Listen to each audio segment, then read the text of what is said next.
장례식장은 울음으로 가득 차 있어야 정상입니다. 그런데 제 남편관 앞에서 웃고 있는 사람이 하나 있었습니다. 검은 상복을 입은 며느리가 입꼬리를 올리고 있더군요. 그 순간 저는 알았습니다. 이 장례식은 남편을 보내는 자리가 아니라 저를 내쫓는 자리라는 걸요. 그리고 더 끔찍한 건 그 아이가 이미 모든 걸 준비했다는 겁니다. 남편이 남긴 통장, 보험금, 집 모든 게 사라지려고 했어요. 하지만 그 아이는 한 가지를 몰랐습니다. 제 남편이 석 달 전에 뭔가를 했다는 걸요. 오늘 이 이야기는 그냥 남 일이 아닙니다. 사연 시작하기 전에 무료로 할 수 있는 구독과 좋아요, 여러분의 생각을 댓글로 부탁드립니다. 따뜻한 마음으로 잠깐 꾹꾹 눌러주시면 틀림없이 좋은 일이 찾아올 거예요. 이 영상을 끝까지 봐주세요. 당신의 부모님, 당신의 인생이 위험할 수도 있으니까요. 장례식장은 울음으로 가득 차 있어야 정상입니다. 그런데 이상하게도 웃고 있는 사람이 하나 있었습니다. 제 남편관 앞에서 검은 상복을 입은 며느리가 입꼬리를 올리고 있더군요. 그 장면이 자꾸만 눈에 걸렸습니다. 다른 사람들은 울고 있었는데요. 딸들도 손주들도 남편의 친구들도 모두 눈물을 흘리고 있었는데 그 아이만 달랐습니다. 마치 다른 세계에 살고 있는 사람처럼요. 애썼어요, 어머니. 그 말이 제게 들렸을 때 제 등이 서늘해졌습니다. 처음엔 위로일 수도 있겠다고 생각했어요. 다른 사람이었다면 그렇게 받아들였을 겁니다.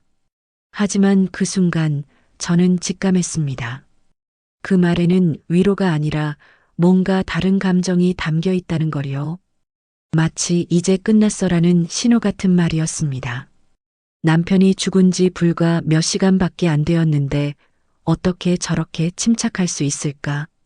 어떻게 저렇게 자연스럽게 웃을 수 있을까? 42년을 사는 동안 저는 그 아이의 그런 모습을 본 적이 없었습니다. 그 아이는 항상 바빴거든요. 명절이 되면 늘 바쁜데요라고 했고 추석에는 일이 있어서라고 했으며 남편이 수술을 받을 때도 회사 일 때문에라고 했던 그 아이가 지금은 왜 이렇게 침착한가? 왜 이렇게 계산적인가? 왜 이 순간만큼은 시간이 남는가? 저는 평생을 참으며 살아온 여자입니다. 남편이 자영업을 할 때도 침묵했고 사업이 망할 때도 원망하지 않았으며 아들이 어머니를 우습게 봐도 다 삼켰습니다. 간의 공업을 할 때도 손가락이 갈라지고 허리가 아파도 가족을 위해서라며 웃음을 지었어요.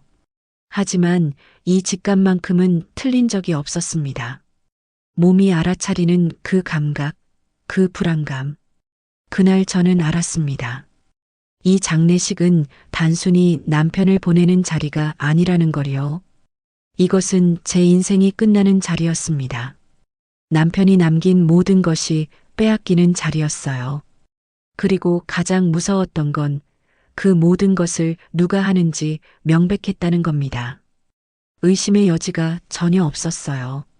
며느리는 내내 제 곁에 있으면서도 제 눈을 제대로 마주치지 않았습니다. 그렇다고 피한다는 건 아니에요. 그냥 제 존재 자체를 무언가 다르게 보고 있는 것 같았습니다. 마치 제가 이미 죽은 사람이거나 혹은 장애물인 것처럼요. 그 아이는 계속 웃고 있었습니다. 아주 자연스럽게 마치 이것이 당연한 일인 것처럼요. 장례식을 치르는 동안 며느리는 자꾸만 휴대폰을 확인했습니다. 누군가와 몰래 연락을 주고받는 것 같았어요. 은행이었나, 보험사였나, 아니면 변호사였나. 그 순간순간 제 눈에 들어오는 그 아이의 얼굴은 슬픔과는 거리가 멀었습니다. 오히려 뭔가를 확인하고 체크하는 표정이었어요. 마치 쇼핑 리스트를 보는 것처럼요. 저는 며느리의 그 표정을 평생 못 잊을 겁니다. 그것이 무엇을 의미하는지는 아직 몰랐지만 그것이 좋은 신호는 아니라는 걸 제 가슴은 이미 알고 있었어요. 남편의 관 옆에서 며느리가 한 말들도 생각나더군요. 지난 몇 년간 그 아이가 던진 질문들 말이에요. 아버님, 혹시 보험은 다 정리돼 있죠? 아버님 회사 자산이 얼마나 돼요? 유언장은 써두셨어요? 그때는 그냥 자연스러운 관심이라고 생각했어요. 효심 있는 며느리가 시아버지를 챙기는 것이라고 생각했습니다. 하지만 지금 생각해보니 그 질문들은 모두 같은 것을 향하고 있었어요. 돈이었습니다. 유산이었습니다. 저는 68년을 살면서 법이라는 것에 무지했습니다. 돈이 어떻게 움직이는지도 몰랐어요. 은행에 가본 것도 거의 없었고 보험이 뭔지도 명확하게 이해하지 못했습니다. 그저 남편이 챙기는 대로, 남편이 설명하는 대로 따라갔을 뿐이에요. 하지만 그렇다고 해서 제가 어리석은 건 아니었습니다. 며느리의 웃음이 뭔지, 그 웃음 뒤에 뭐가 있는지 제 직감은 정확하게 포착했어요. 다음 날이 되었습니다. 저는 은행에 가야 했습니다. 남편이 남긴 생활비를 확인하기 위해서요. 그동안 남편은 제게 생활비를 한 통장에 넣어뒀거든요.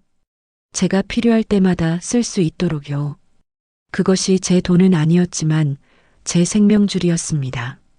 창구에 들어갔을 때 저는 아무것도 모르고 있었습니다.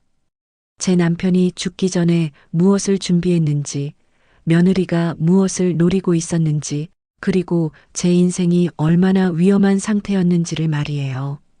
장례식장에서의 그 웃음은 처음이 아니었을 겁니다. 오래전부터 준비된 것, 이미 계획된 것, 이겨놓은 것을 보며 짓는 웃음이었어요. 준비가 끝난 사람의 웃음이었습니다. 그리고 저는 그 웃음이 자신감 있는 표정이라는 것만 알았지, 그 자신감이 무엇에서 비롯된 것인지는 아직도 몰랐어요. 하지만 그 아이는 몰랐었습니다.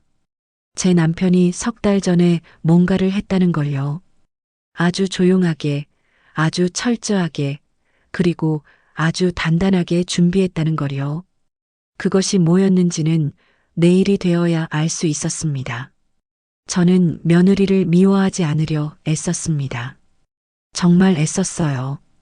요즘 애들은 다 그렇다며 남편에게 자꾸만 말했습니다. 하지만 속으로는 계속 삼켰죠. 그것이 제 인생이었습니다. 삼키고 참고 모른 척하는 것. 며느리가 들어온 지 벌써 20년이 되었습니다. 아들이 그 아이를 데려왔을 때 저는 기뻤어요. 드디어 며느리가 생겼다고, 집이 밝아질 거라고 생각했습니다. 그 아이는 처음엔 정말 좋았습니다. 명절에는 와서 음식도 도와주고 인사도 잘하고 시어머니 말도 잘 들었어요. 그때만 해도 저는 좋은 며느리를 얻었다고 생각했습니다. 하지만 세월이 지나면서 뭔가가 달라졌습니다. 처음엔 자주 오던 집 방문이 줄어들었어요. 명절이 되면 일이 있어서 바쁜데요, 회사 일이 있어서라며 자꾸만 핑계를 대기 시작했습니다. 남편이 수술을 받을 때도 마찬가지였어요. 일주일간 병원에 누워 있는데 그 아이는 단 하루도 오지 않았습니다. 대신 문자로 빨리 나으세요라고만 보냈죠. 저는 그때 알았어야 했습니다. 하지만 모른 척 했어요. 아들을 탓하지 않기 위해서, 가족을 지키기 위해서라고 생각하면서 말입니다. 그것이 제 방식이었거든요. 모든 걸 모른 척하는 것, 눈을 감고 귀를 막는 것. 그래야 가족이 깨지지 않는다고 생각했어요. 며느리의 말투도 시간이 지나면서 달라졌습니다. 처음엔 존댓말을 썼던 그 아이가 나중엔 점점 말이 거칠어졌어요. 마치 제가 무시해도 되는 사람이라고 판단한 것처럼요. 어머니, 이건 좀 구식 아닌가요? 요즘엔 그렇게 안 해요. 시대가 달라졌는데요 라며 제 방식을 자꾸만 지적했습니다. 그럼에도 저는 말하지 않았습니다. 아들도 며느리 편을 들었거든요. 제가 뭘 말하든 아들은 엄마 그런 식으로 하지 마. 너무 예민하신 거 아닌가. 이렇게만 말했습니다. 그럴 때마다 저는 한 발씩 뒤로 물러났어요. 가족을 위해서라고 자신을 위로하면서요. 명절에 가서 제가 만든 음식을 먹는 것도 불쾌해 보였습니다. 며느리는 자꾸만 엄마가 만든 거 맛있긴 한데 요즘엔 건강식이 중요한데 아이들이 이런 음식은 잘 안 먹어요라고 말했어요. 제가 명절을 위해 며칠을 준비했는데도요. 손가락이 갈라져 가며 고기를 재우고 양념을 하고 나물을 준비했는데도요. 그런데 제 아들은 뭐라고 했을까요? 아무것도 말하지 않았습니다. 그냥 엄마가 하는 음식을 먹으면서도 며느리 앞에서는 이건 좀 기름진 것 같은데라고 했어요. 그 말을 들었을 때 제 가슴이 철렁 내려앉았습니다. 내 아들도 나를 택하지 않는구나. 내 아들도 나를 버렸구나. 하지만 저는 말하지 않았어요. 아들이 편해야 한다고, 며느리와의 관계가 좋아야 한다고 생각했습니다. 그것이 제 책임이라고 믿었거든요. 어머니는 참아야 한다고, 어머니는 모든 걸 견디어야 한다고 배웠으니까요. 며느리는 이런 걸 알고 있었을 겁니다. 제가 약하다는 걸, 제가 말하지 않는다는 걸, 제가 견디기만 한다는 걸요. 그래서 더 자신감 있게 행동했던 거라고 생각합니다. 마치 제가 없는 사람처럼, 제가 중요하지 않은 사람처럼 대했던 거죠. 그리고 그 과정에서 나온 게 바로 그 질문들이었습니다. 자연스럽게, 담담하게, 마치 당연한 것처럼 던진 질문들. 아버님, 혹시 보험은 다 정리돼 있죠? 그 질문이 처음 나왔을 때 저는 뭐라고 생각했을까요? 아, 효심 있는 며느리구나. 시아버지를 잘 챙기는 며느리구나. 이렇게 생각했어요. 하지만 지금 생각해보니 그건 질문이 아니라 조사였습니다. 아버님 회사 자산이 얼마나 돼요? 이 질문도 마찬가지였어요. 당신의 돈이 얼마나 되는지 궁금한 거였죠. 당신이 죽은 후에 얼마를 가질 수 있을지 계산하기 위한 질문이었습니다. 유언장은 써두셨어요? 이건 더 노골적이었어요. 당신이 죽을 때를 대비하고 있다는 신호였습니다. 그리고 그 유언장에 내가 얼마나 많이 남겨지는지 확인하려는 질문이었어요. 그 시절 제 남편은 어떻게 생각했을까요? 제 남편도 처음엔 그냥 평범한 질문이라고 생각했을 겁니다. 하지만 남편도 똑똑한 사람이었어요. 시간이 지나면서 남편은 뭔가를 감지했을 겁니다. 그래서 나중에 제게 말했던 거죠. 여보, 나중에 시끄러워질 것 같아. 그 말이 나왔을 때 저는 놀랐어요. 남편도 느낀 거였군요. 아들과 며느리의 변화를, 그 아이의 의도를 말이에요. 하지만 제 남편은 제 앞에서는 그런 말을 자주 하지 않았습니다. 남편도 가족을 위해 침묵하려고 했던 거예요. 바로 저처럼요. 그런데 남편은 침묵만 하지 않았습니다. 남편은 행동했어요. 아주 조용하게, 아주 철저하게, 저 몰래가 아니라 저와 함께 말이에요. 여보, 공증 사무실에 가자. 그렇게 말했던 남편. 그 남편이 무엇을 했는지는 아직 제도 모르고 있었습니다. 그 당시엔 그냥 남편이 하는 일이구나 하면서 따라갔을 뿐이에요. 하지만 나중에 알게 되었어요. 남편이 얼마나 철저하게 모든 걸 준비했는지를요. 20년간 제가 모른 척했던 것들이 결국 제 아들과 며느리에게 당하는 아픔으로 돌아올 뻔했습니다. 하지만 제 남편은 그걸 막아주었어요. 침묵하지 않고 행동함으로써요. 지금 생각해보니 제 남편이 제게 했던 그 말이 이해가 됩니다. 내가 죽고 나면 내가 나쁜 사람 될까봐 무섭다. 남편은 알고 있었어요. 제가 얼마나 참는 사람인지를, 얼마나 모든 걸 견디려고 하는지를. 그리고 그렇기 때문에 며느리 같은 사람에게 쉽게 당할 수 있다는 걸 말이에요. 그래서 남편은 제가 나쁜 사람이 되지 않기 위해 미리 모든 걸 준비했던 거였습니다.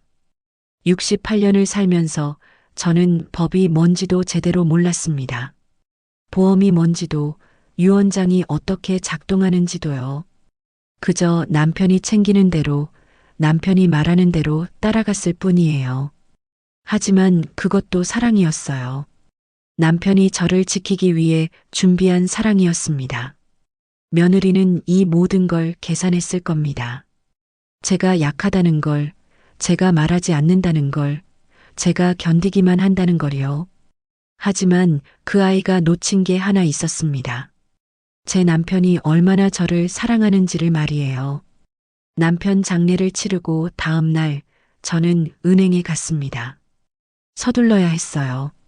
상복을 입은 채로, 머리도 제대로 빗지 않은 채로요. 왜냐하면 생활비 통장을 확인해야 했거든요. 지난 40년간 남편은 제게 한 통장을 맡겼습니다.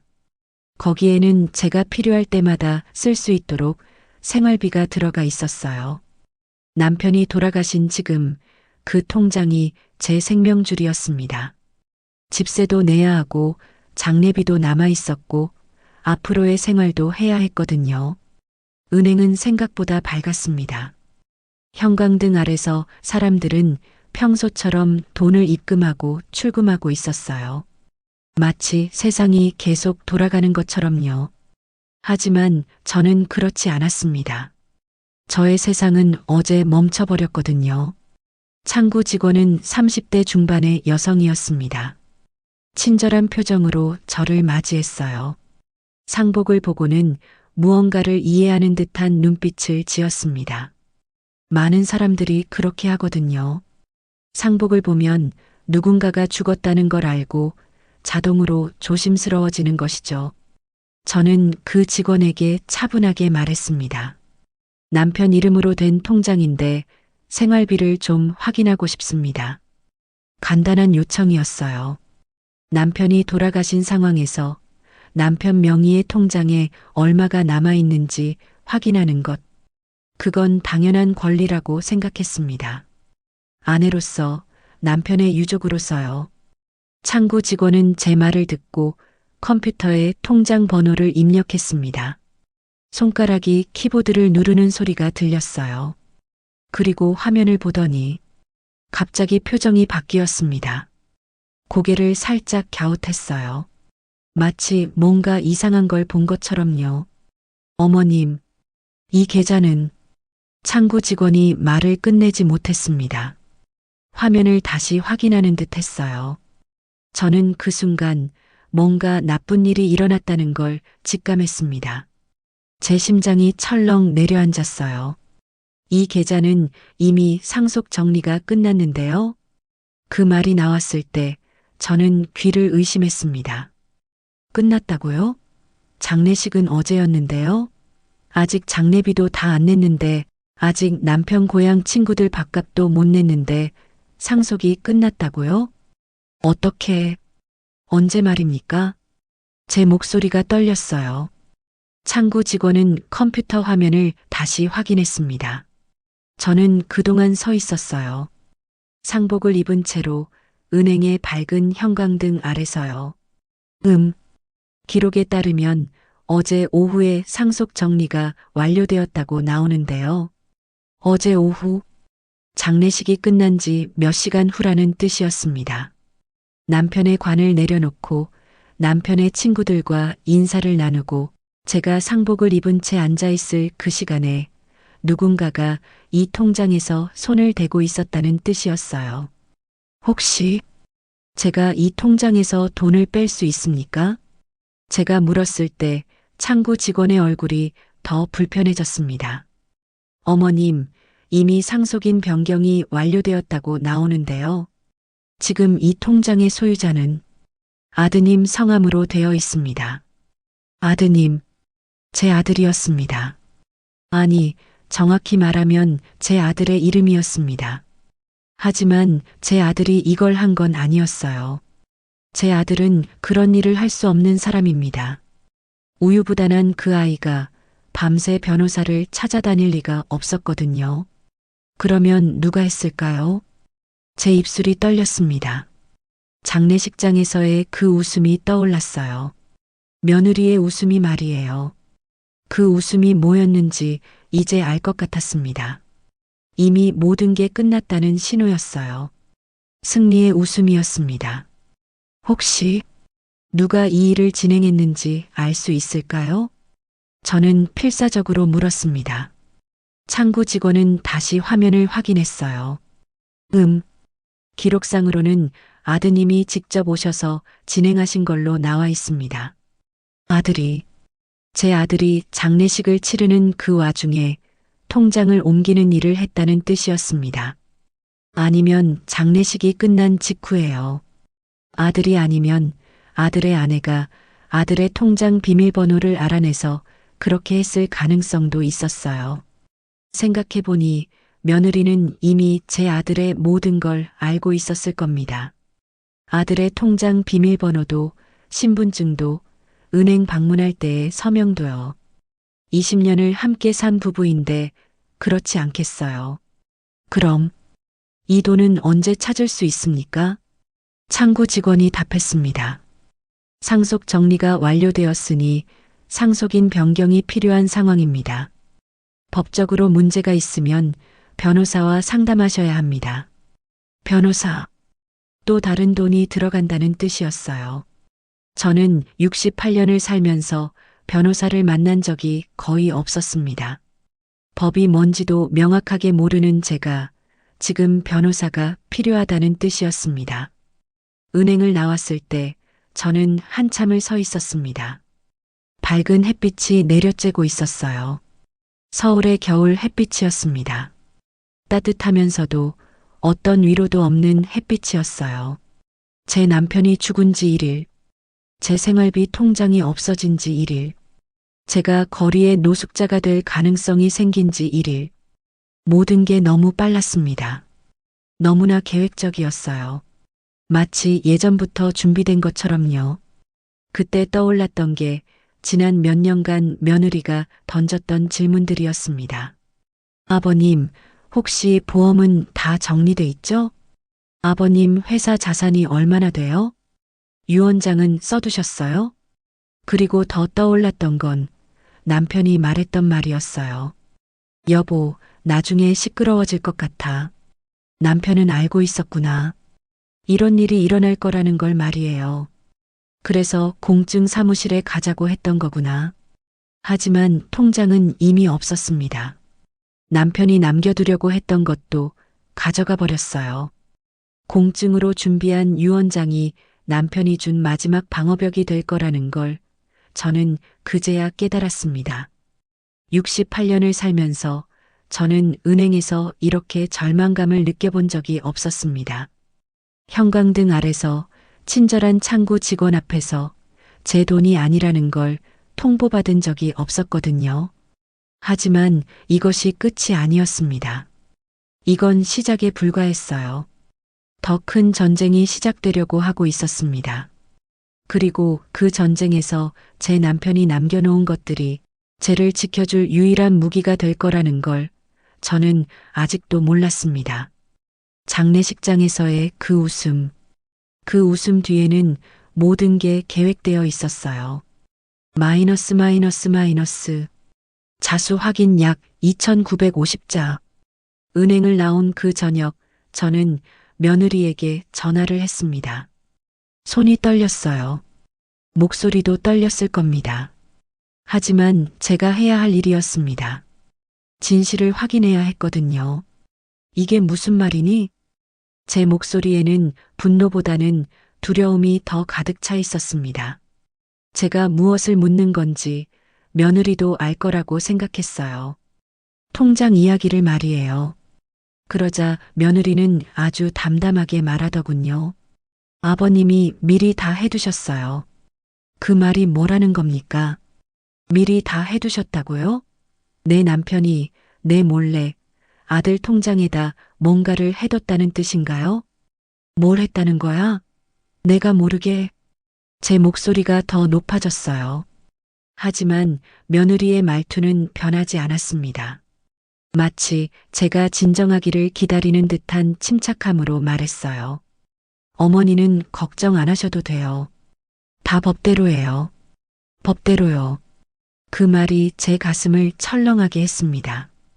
법대로라는 건 제가 이의를 제기할 수 없다는 뜻이었거든요. 이미 모든 게 법적으로 진행되었다는 뜻이었어요. 그런데 우리 통장은? 생활비는? 저는 필사적으로 물었습니다. 제 목소리가 떨리고 있었어요. 며느리는 한숨을 쉬는 것 같았습니다. 아버님께서 미리 정리해 두신 거예요. 다 법대로 진행했고요. 다 법대로. 그 말만 반복했습니다. 마치 그 말이 모든 설명이 되는 것처럼요. 마치 제가 그 법을 이해하고 있다는 걸 전제하는 것처럼요. 하지만 저는 법이 뭔지도 몰랐습니다. 제 남편이 뭘 해뒀는지도 몰랐어요. 며느리, 아버님이 이런 걸 할 리가 없어. 아버님은 이런 일을. 제가 말을 못 끝냈습니다. 갑자기 깨달았거든요. 남편이 공증 사무실에 갔던 일을 말이에요. 남편이 저를 데리고 공증 사무실에 간 이유를 말이에요. 그건 유언장을 수정하기 위함이었습니다.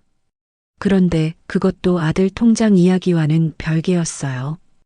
유언장과 통장은 다른 것이거든요. 유언장은 남편이 죽은 후에 효력을 발생하는 거고, 통장은 지금 당장 아들의 것이 되어버렸어요. 그럼 내 생활비는? 장례비는? 앞으로 뭐 먹고 살아? 제 목소리가 울먹였습니다. 이제 두려움이 아니라 절망이 몸을 지배하고 있었어요. 며느리는 잠시 침묵했습니다. 그 침묵이 제게는 답변이나 마찬가지였어요. 저는 이미 알고 있었거든요. 그 아이가 뭐라고 대답할 거를 말이에요. 어머니께서는 사회복지 혜택을 받으시면 될 것 같은데요. 사회복지 혜택. 제가 들은 말 중에 가장 참담한 말이었습니다. 제가 일생을 바친 가족이 제게 남겨주는 게 사회복지 혜택이라니요. 남편의 유산도 생활비도 집도 다 없이 제가 노후에 받을 수 있는 게 사회복지 혜택뿐이라니요. 그 순간 저는 알았습니다. 며느리가 뭔가를 준비했다는 걸요. 이건 일시적인 실수가 아니라 오랫동안 계획된 일이었다는 걸요. 며느리가 한 거야? 제가 직접적으로 물었을 때 며느리는 또다시 침착하게 답했습니다. 아버님이 하신 거예요. 저는 그냥 도와드린 거고요. 도와드렸다. 그 말도 참 기묘했어요. 마치 자신이 피해자인 것처럼, 마치 자신이 단지 남편의 의도를 따르고 있는 것처럼 말했거든요. 하지만 저는 알고 있었습니다. 그 아이가 이 모든 걸 주도했다는 걸요. 법원에 가자고 한 게 누구야? 저희가 변호사와 상담했는데요. 변호사. 또다시 변호사라는 말이 나왔습니다. 제 아들과 며느리는 이미 변호사를 만났다는 뜻이었어요. 이미 법적 조치를 취했다는 뜻이었습니다. 이미 모든 게 진행 중이라는 뜻이었어요. 저는 그제야 깨달았습니다. 이 전화는 설명하는 전화가 아니라 통보하는 전화였다는 걸요. 저를 설득하는 게 아니라 이미 끝난 일을 알려주는 전화였어요. 며느리, 나는 너를 미워하지 않았는데, 그냥 딸로 받아들이려고 했는데, 제 목소리가 흔들렸습니다. 눈물이 났어요. 하지만 며느리는 여전히 침착했습니다. 어머니, 저도 어머니를 미워한 건 아니에요. 그 말이 더 끔찍했습니다. 미워하지 않으면서도 이렇게까지 철저하게 준비했다니요. 미워하지 않으면서도 저를 모든 것에서 빼내기 위해 변호사까지 썼다니요. 그건 미움이 아니었어요. 그건 계산이었습니다. 완벽한 계산 말이에요. 그럼 보험금은? 제가 물었을 때 며느리가 또 대답했습니다. 보험금은 장례비로 일부 쓰고요. 나머지는 애들 교육비로 써야 할 것 같아요. 남편의 목숨값을 일부라고 부르는 그 표현. 그 순간 제 귀를 의심했습니다. 보험금은 남편이 쟤를 위해 남겨둔 거였어요. 제가 생활하기 위해, 제가 편하게 늙기 위해 남편이 들어둔 보험이었습니다. 그 보험금을 일부라고 부르면서 나머지를 손주들 교육비로 쓰겠다니요. 마치 제가 없는 사람인 것처럼, 마치 제가 더 이상 생활할 필요가 없는 사람인 것처럼요. 그런데 내가 서명한 게 있어? 보험금에 대해서? 저는 매우 중요한 질문을 했습니다. 보험금은 남편 명의이지만 그 처리에 대해서는 아내인 제의 동의가 필요할 수도 있었거든요. 어머니는 서명 안 하셔도 돼요. 아버님이 미리 다 해두셨어요. 똑같은 말이었습니다. 아버님이 미리 다 해두셨다. 그 말이 계속 반복되었어요. 마치 주문처럼요. 그 순간 저는 두 가지를 동시에 깨달았습니다. 첫 번째는 제 남편이 실제로 이런 일들을 준비했을 가능성도 있다는 것이었어요. 남편이 실제로 며느리의 말대로 했을 수도 있다는 거죠. 남편이 저를 빼고 아들에게 모든 걸 남겼을 수도 있다는 겁니다. 하지만 두 번째는 그렇다 하더라도 이건 방어 불가능한 구조라는 것이었어요. 왜냐하면 며느리는 남편의 이름으로 모든 걸 설명했기 때문이거든요. 남편이 이미 돌아가신 마당에 누가 남편의 진짜 의도를 알겠어요. 누가 남편이 자발적으로 한 일인지 아니면 강압당한 일인지 알겠어요. 그리고 그것이 며느리의 정교한 계산이었던 거라고 저는 깨달았습니다. 알겠어. 고마워. 저는 전화를 끊었습니다. 더 이상 말할 게 없었거든요. 제가 할 수 있는 일도 없었어요. 제 남편이 이미 모든 걸 정리해뒀다면 제가 뭘 할 수 있겠어요. 하지만 제 남편은 이런 것도 생각했을 겁니다. 아니, 남편은 반드시 생각했을 겁니다. 남편이 공증 사무실에 간 이유가 있으니까요. 유언장을 수정한 이유가 있으니까요. 그 유언장이 뭐였는지는 아직도 저는 몰랐습니다. 하지만 남편의 말이 떠올랐어요. 내가 죽고 나면 내가 나쁜 사람 될까봐 무섭다. 그 말이 이제 이해가 갔습니다. 남편은 알고 있었어요. 제 며느리가 뭘 할 거를 말이에요. 그래서 준비했던 거예요. 제가 나쁜 사람이 되지 않기 위해서요. 제가 법정에서 자식을 상대로 싸우지 않아도 되도록요. 남편이 준비한 게 뭔지는 아직도 저는 모르고 있었습니다. 하지만 곧 알게 될 거라고 저는 직감했습니다. 며느리는 숨기지도 않았습니다. 마치 당연한 것처럼 말했어요. 보험금은 장례비로 일부 쓰고요. 나머지는 애들 교육비로. 그 말이 나왔을 때 저는 귀를 의심했습니다. 제 남편의 목숨값을 일부라고 부르는 그 표현이 이해가 안 갔거든요. 보험금이라는 건 남편이 쟤를 위해 들어둔 거였어요. 제가 남편 없이 살아가기 위해, 제가 편하게 늙기 위해 남편이 들어둔 보험이었습니다. 그런데 언제부턴가 그 보험금이 며느리의 손에 들어가 있었어요. 아니, 정확히 말하면 아들의 손에 들어가 있었어요. 하지만 아들은 그걸 직접 관리하지 않았을 겁니다. 아들은 그저 며느리가 시키는 대로 했을 거예요. 그런데 보험금 청구할 때 내가 서명하지 않았나요? 저는 물었습니다. 보험금이라는 건 보통 수혜자의 동의가 필요한 것 아닙니까? 저는 제 남편의 아내이자 제 아들의 어머니입니다. 어쨌든 저도 이 가족의 일원인데 제 동의 없이 보험금을 처리할 수 있다는 게 말이 안 됐어요. 아버님이 미리 다 정리해 두셨어요. 수혜자를 아드님으로 바꿔두신 거예요. 수혜자를 바꿔뒀다고요? 그게 언제 말입니까? 언제 내 남편이 수혜자를 저에서 아들로 바꿨다는 거죠.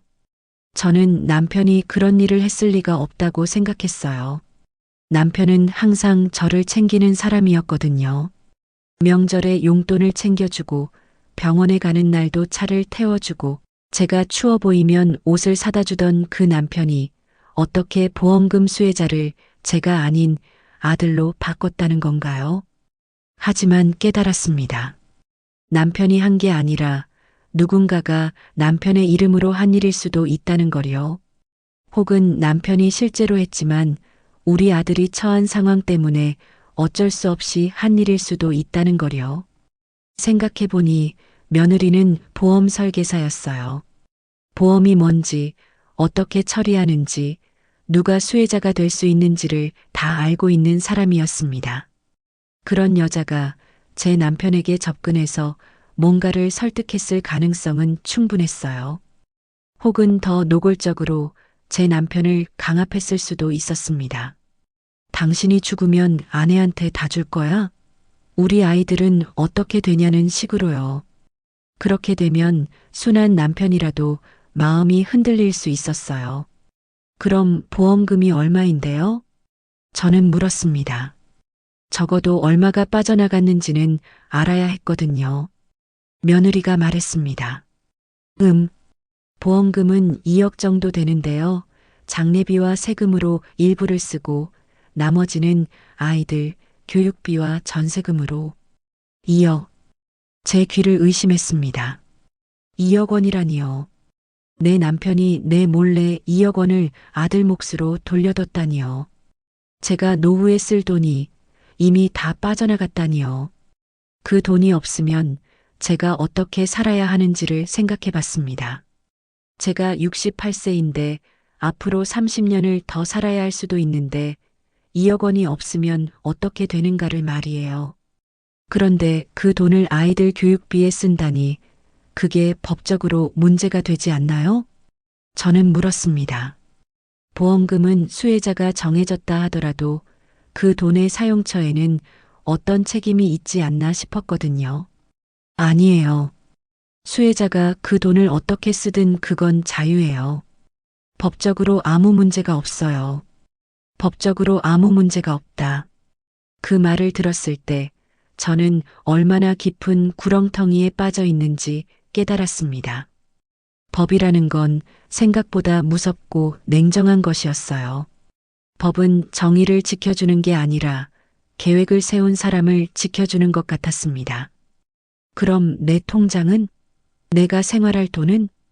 제 목소리가 떨렸습니다. 이제 분노가 아니라 순전한 두려움이 제 몸을 지배하고 있었어요. 어머니는 아버님이 남겨주신 다른 자산이 있지 않으세요? 그걸 정리하면 될 것 같은데요. 다른 자산. 제 남편이 저를 위해 남겨둔 다른 자산이 있다는 뜻이었어요. 하지만 저는 그게 뭔지 몰랐습니다. 남편이 제게 말해준 적이 없었거든요. 혹은 남편이 말했어도 제가 법과 돈의 구조를 몰라서 이해하지 못했을 거예요. 뭐가 있다는 거야? 저는 물었습니다. 그건 변호사와 상담해 보시는 게 좋을 것 같아요. 어머니 입장에서는 모르는 게 낫겠지만요. 모르는 게 낫다. 그 말이 뭐라는 건가요? 내가 몰라야 한다는 뜻인가요? 내가 알면 뭔가 복잡해진다는 뜻인가요? 그 순간 저는 깨달았습니다. 며느리가 뭘 하는지 말이에요. 그 아이는 저를 현실에서 떼어내려고 하는 거였어요. 법의 세계로 밀어내려고 하는 거였습니다. 변호사가 필요한 세계로 말이에요. 그리고 그런 세계에서 제가 질려서 포기하기를 바라고 있었어요. 그런데 이 모든 게 아버님이 하신 거라고요? 정말인가요? 저는 마지막으로 물었습니다. 혹시 모르니까요. 혹시 남편이 정말로 이 모든 걸 했을 가능성도 있었거든요. 네, 아버님이 하신 거예요. 저희는 법대로 진행한 거고요. 법대로. 또 그 말이었습니다. 그 말이 반복될 때마다 저는 이미 모든 게 끝났다고 생각했어요. 제가 할 수 있는 게 아무것도 없다고 생각했거든요. 하지만 동시에 저는 뭔가를 직감했습니다.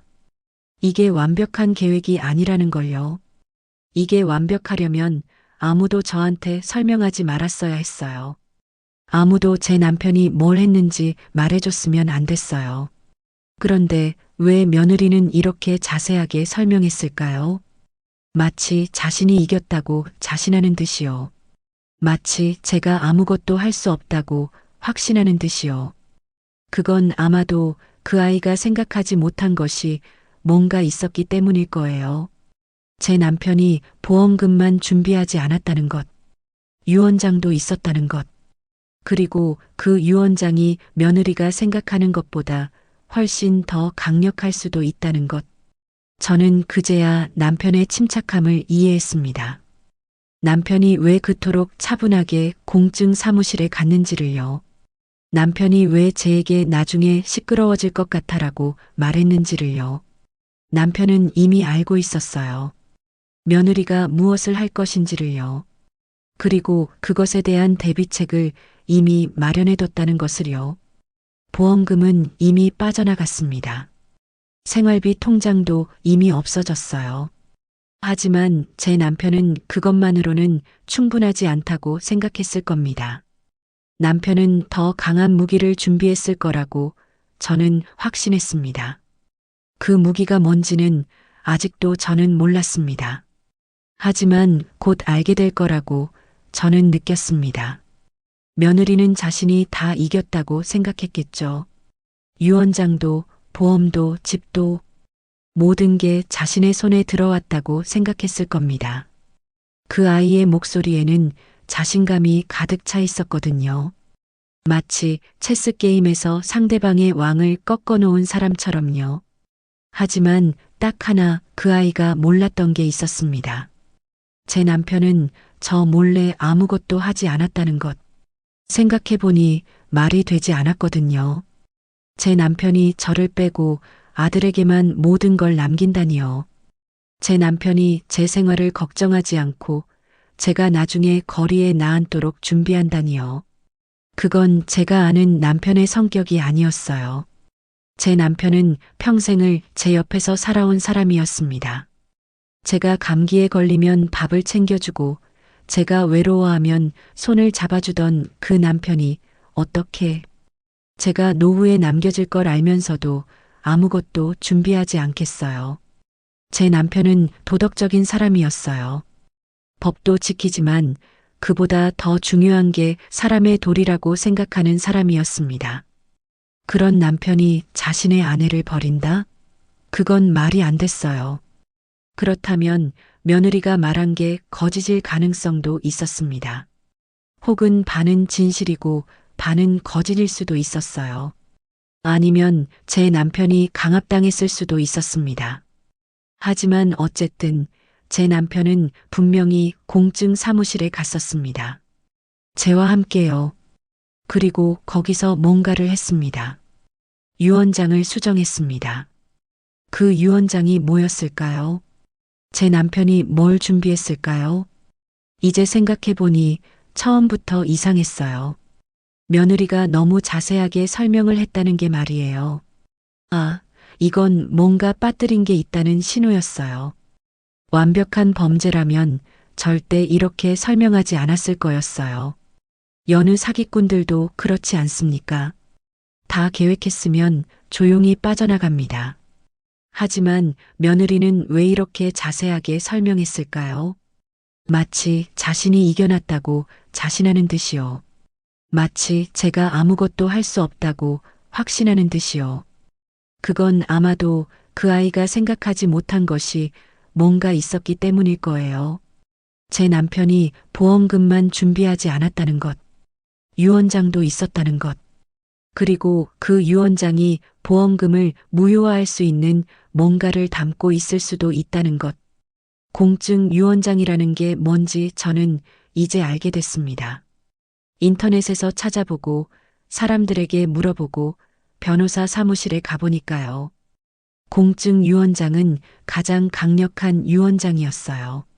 손으로 쓴 유언장과는 달리 법원에서 가장 강한 증거력을 가지고 있었습니다. 그리고 유언장의 효력이 보험금보다 강할 수도 있다는 걸 알게 됐어요. 왜냐하면 유언장에는 상속인의 범위와 유산의 분배 방법이 명시될 수 있기 때문이었어요. 만약 제 남편이 유언장에서 배우자에게 모든 자산을 남긴다고 명시했다면 어떻게 될까요? 그러면 보험금도, 집도, 통장도 모두 법적으로 제 것이 되는 거예요. 며느리가 미리 손을 댄 것들도 유언장 앞에서는 무효가 될 수 있다는 거죠. 아, 이제 이해가 갔습니다. 남편이 왜 그렇게 침착했는지를요. 남편이 왜 나중에 시끄러워질 것 같아라고 말했는지를요. 남편이 왜 공증 사무실에서 차분하게 서명했는지를요. 남편은 알고 있었어요. 며느리의 계획을 말이에요. 그리고 그것을 무효화할 방법도 알고 있었어요. 바로 법이었습니다. 며느리가 믿고 있던 법이 오히려 쟤를 지켜줄 수 있다는 걸 말이에요. 무서운 여자였어요. 제 며느리는 정말로 무서운 여자였습니다. 그 아이는 법을 알았고, 돈을 알았고, 시스템을 알았어요. 하지만 제 남편도 마찬가지였어요. 아니, 남편이 더 앞서 있었습니다. 남편은 단순히 법을 알기만 한 게 아니라 그것을 사랑하는 아내를 지키기 위해 사용했거든요. 생각해보니 처음부터 남편의 태도가 달랐어요. 며느리가 보험은 다 정리돼 있죠?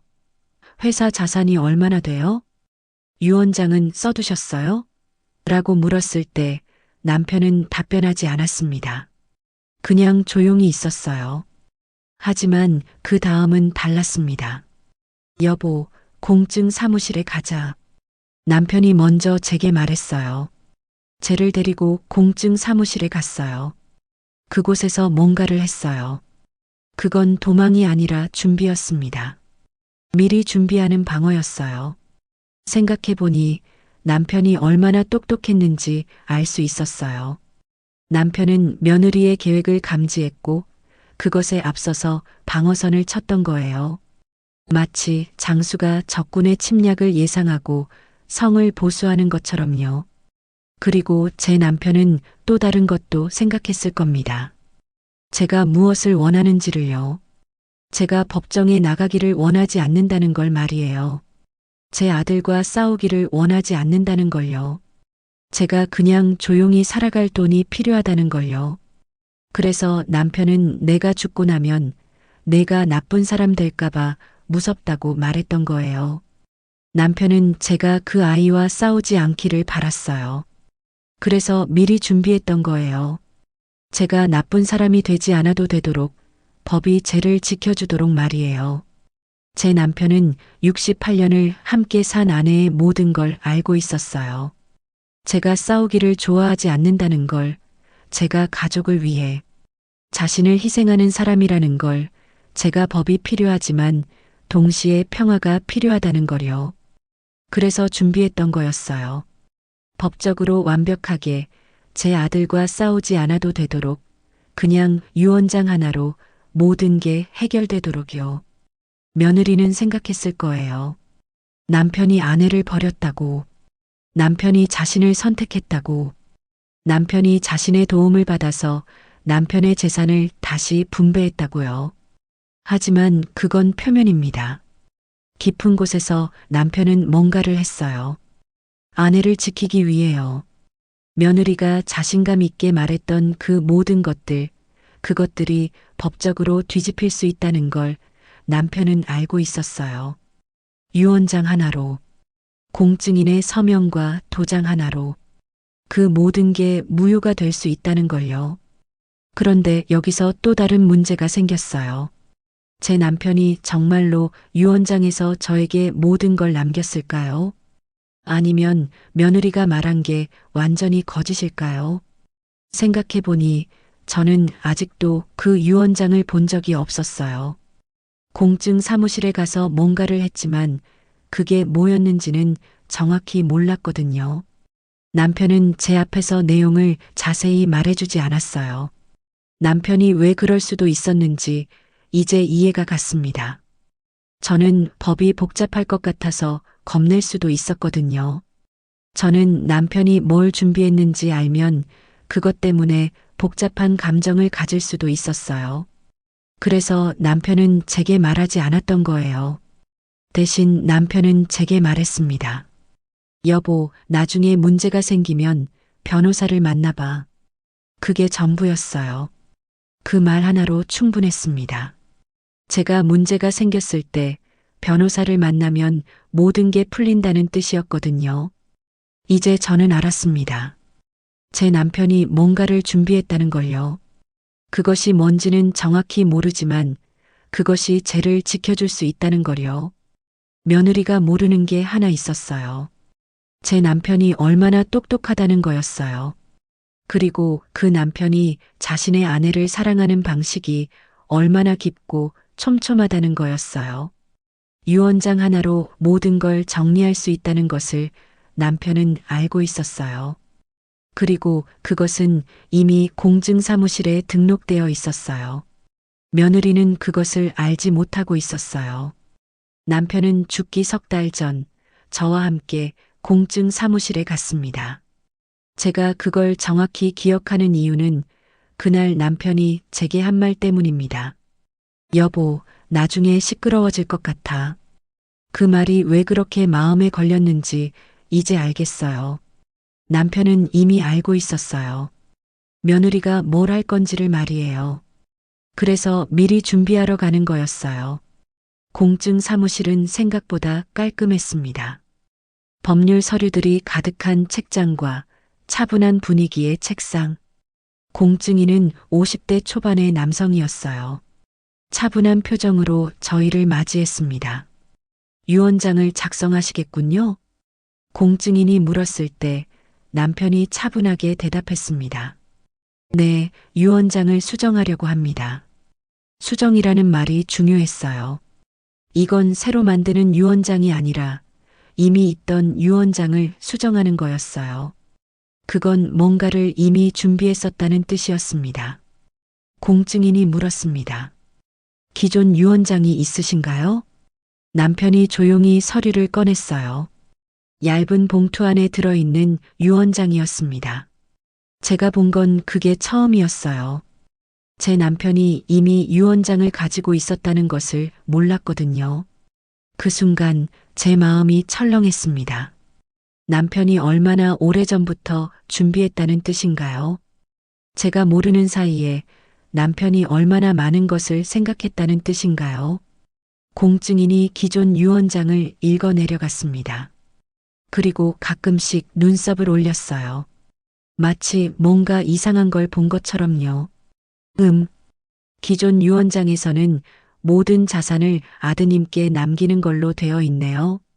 그 말을 들었을 때 제 가슴이 철렁 내려앉았습니다.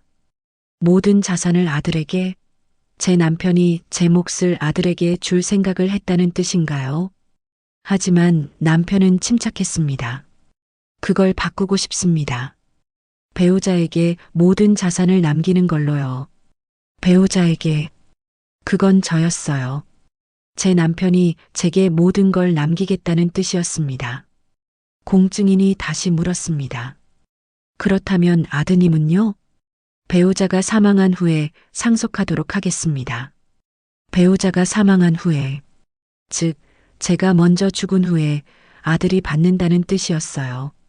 그건 남편이 나머지 인생 동안은 제가 편하게 살 수 있도록 모든 걸 보장해 준다는 뜻이었습니다. 제 눈에서 눈물이 났어요. 그 순간 저는 깨달았습니다. 남편이 얼마나 저를 사랑하는지를요. 남편이 미래를 얼마나 세심하게 생각했는지를요. 그리고 한 가지 더 있습니다. 남편이 또 말했습니다. 제 아내가 나중에 법정에 나가지 않아도 되도록 가능한 한 명확하게 작성해 주세요. 그 말도 중요했어요. 남편은 제가 법정에서 싸우지 않기를 원했습니다. 제가 자식을 상대로 싸우지 않기를 원했어요. 그래서 유언장을 가능한 한 명확하게 아무런 다툼의 여지가 없도록 작성해 달라고 요청했던 거죠. 공증인이 고개를 끄덕였습니다. 알겠습니다. 그렇게 해드리겠습니다. 그리고 공증인은 새로운 유언장을 작성하기 시작했습니다. 타자기 소리가 들렸어요. 한자 한자가 제 남편의 사랑으로 적혀 내려가는 것 같았습니다. 제 남편의 유언장은 이렇게 작성되었습니다. 나는 71세의 자영업자이다. 나는 이 유언장으로서 나의 모든 자산, 부동산, 보험금, 현금, 자동차 등 모든 재산을 나의 배우자에게 남긴다. 배우자가 편안한 노후를 보내기를 바란다. 배우자가 사망한 후 남은 자산은 아들에게 상속한다. 이 유언은 내 아내가 제3자의 강압이나 협박으로 인해 법정에 나가지 않아도 되도록 명확하게 작성되었다. 그 말들이 종이 위에 적혀 내려갔어요. 공증인이 다시 한번 읽어내렸습니다. 내용이 정확하신가요? 남편이 고개를 끄덕였습니다. 네, 맞습니다. 그리고 남편은 서명했어요. 펜이 종이 위를 미끄러지듯 지나갔습니다. 그것은 제 남편의 정성이 담긴 서명이었습니다. 공증인이 인감도장을 가져왔습니다. 크고 무거운 도장이었어요. 공증인이 그것을 종이 위에 내려 찍었을 때 그 소리가 제 마음에 각인되었습니다. 이제 완료되었습니다. 이것은 가장 강력한 법적 효력을 가진 유언장입니다.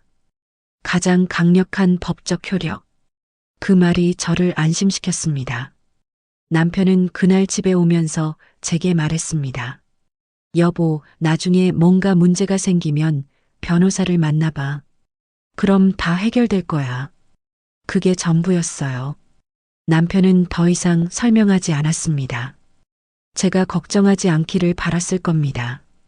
제가 이 유언장의 내용이 무엇인지 정확히 알지 못하는 게 더 편할 거라고 생각했을 겁니다. 하지만 이제 저는 알았습니다. 그 유언장이 뭐였는지를요. 그 유언장이 얼마나 강력한 무기였는지를요.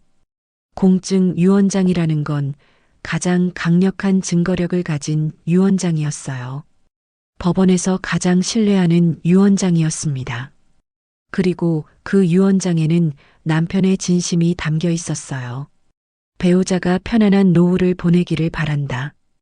그 말 하나에 모든 게 담겨 있었습니다. 남편이 쟤를 얼마나 사랑하는지를요. 남편이 미래를 얼마나 세심하게 생각했는지를요. 남편이 쟤를 지키기 위해 얼마나 철저하게 준비했는지를요.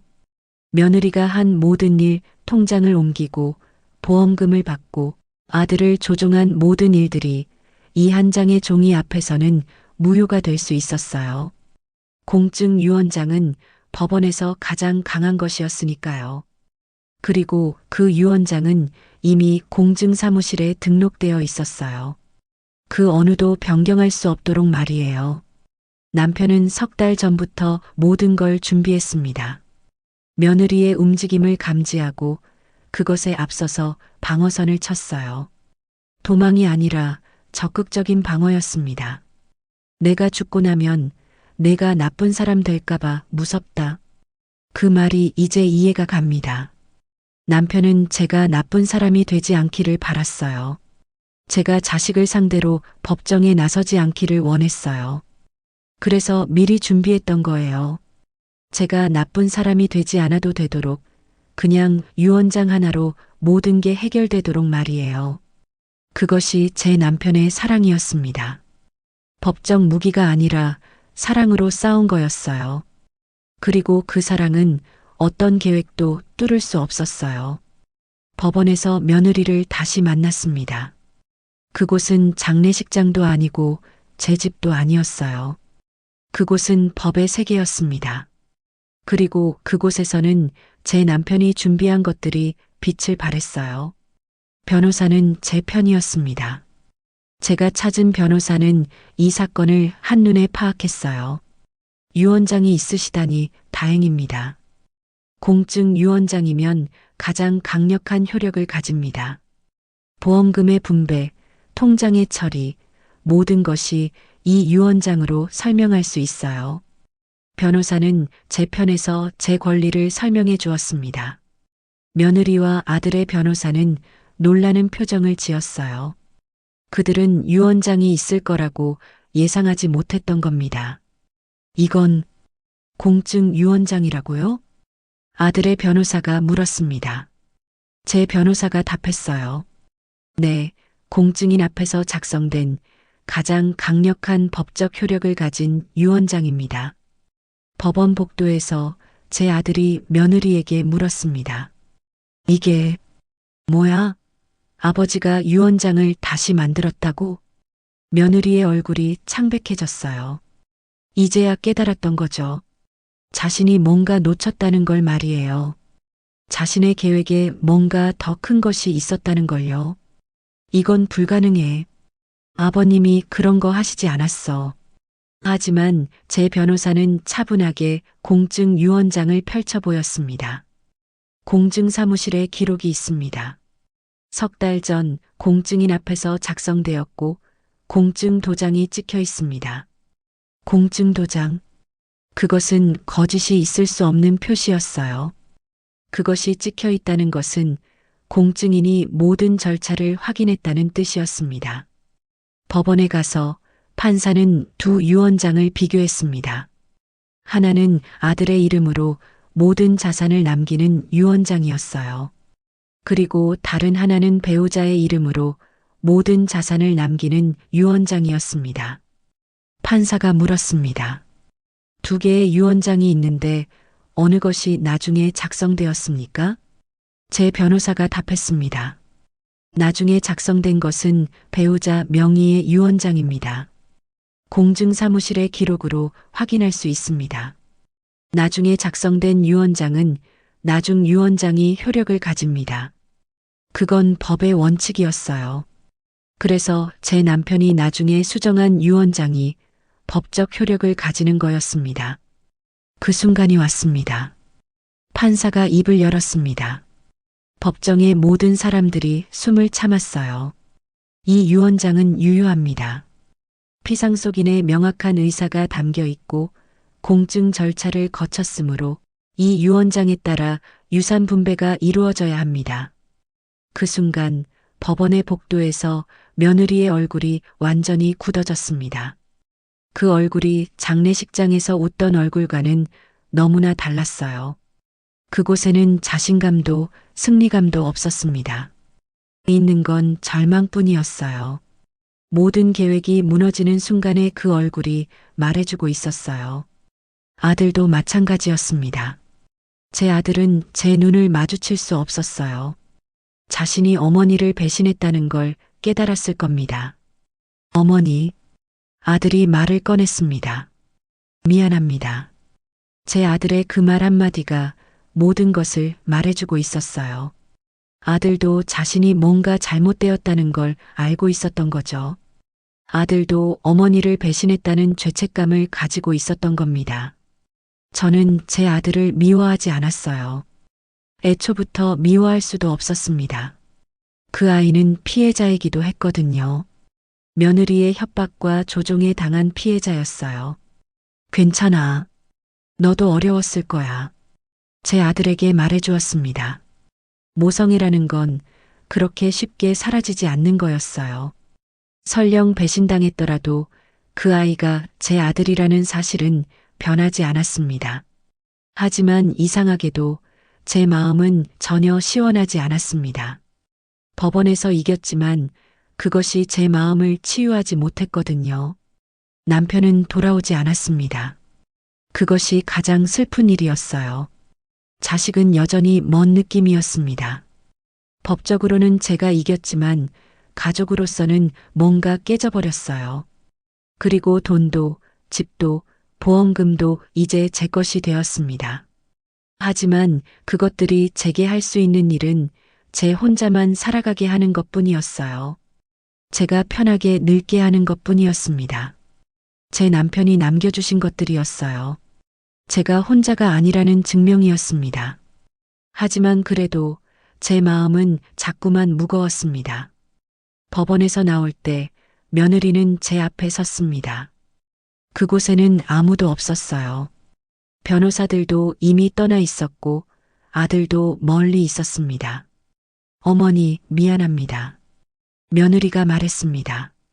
그 말이 사과인지 협박인지 저는 알 수 없었어요. 다만 그 목소리에는 어떤 감정도 없었습니다. 내가 뭘 잘못했어요? 나는 그냥 우리 아이들을 위해서. 그 말을 듣고 저는 깨달았습니다. 그 아이는 자신의 행동이 뭔지 이해하지 못하고 있었다는 걸요. 그 아이는 자신이 뭔가를 잘못했다는 것을 인정하지 않고 있었어요. 너는 자신의 이익을 위해 남편의 죽음을 이용했어. 남편을 속이고 아들을 조종하고 어머니인 나를 버렸어. 그것이 아이들을 위한 일이라고 생각하니? 제가 말했을 때 며느리의 얼굴이 굳어졌습니다. 하지만 눈빛은 여전히 차가웠어요. 죄책감도 후회도 보이지 않았습니다. 법적으로는 아무 문제가 없어요. 며느리가 말했습니다. 그것이 그 아이의 진짜 생각이었던 거죠. 법적으로 문제가 없으면 도덕적 문제도 없다고 생각하는 여자였어요. 제가 그 아이에게 마지막으로 남겨주고 싶은 말이 있었습니다. 제 남편이 저를 지켜주기 위해 남겨놓은 가장 강력한 메시지였어요. 기억해. 부모의 죽음을 계산하지 마세요. 유산은 돈이지만 죄는 평생 갑니다. 그 말을 한 후 저는 뒤를 돌아섰습니다. 더 이상 그 아이를 볼 필요가 없었어요. 오늘 이야기가 끝났습니다. 제 남편은 돌아오지 않았어요. 하지만 남편의 준비는 쟤를 지켜주었습니다. 남편이 석 달 전에 공증 사무실에서 펜을 들었을 때 그 남편은 이런 날이 올 거라는 걸 알고 있었어요. 그리고 제가 혼자라도 살아갈 수 있도록, 제가 법정에서 싸우지 않아도 되도록, 제가 나쁜 사람이 되지 않아도 되도록 준비했던 거였습니다. 그것이 사랑이었어요. 그것이 제 남편의 마지막 선물이었습니다. 여러분, 혹시 내가 이 상황이라면 어떻게 했을까 생각해 본 적 있나요? 혹시 당신의 가족 중에도 이런 일이 일어나고 있진 않을까요? 지금이라도 늦지 않았습니다. 유언장을 확인해 보세요. 보험금이 누구 명의인지 확인해 보세요. 법적으로 당신은 누구에게 보호받고 있는지 확인해 보세요. 침묵은 미덕이 아닙니다. 침묵은 기회가 될 수도 있습니다. 남편의 죽음을 계산하는 며느리도 있고 남편의 죽음 이후에도 아내를 지켜주려던 남편도 있습니다. 당신은 어떤 선택을 하겠습니까? 이 이야기가 도움이 되셨다면 댓글에 남겨주세요. 당신의 경험, 당신의 이야기가 다른 누군가를 지켜줄 수도 있습니다. 그리고 구독, 좋아요, 알림 설정도 부탁드립니다. 시니어 뻔뻔은 당신의 이야기를 기다리고 있습니다.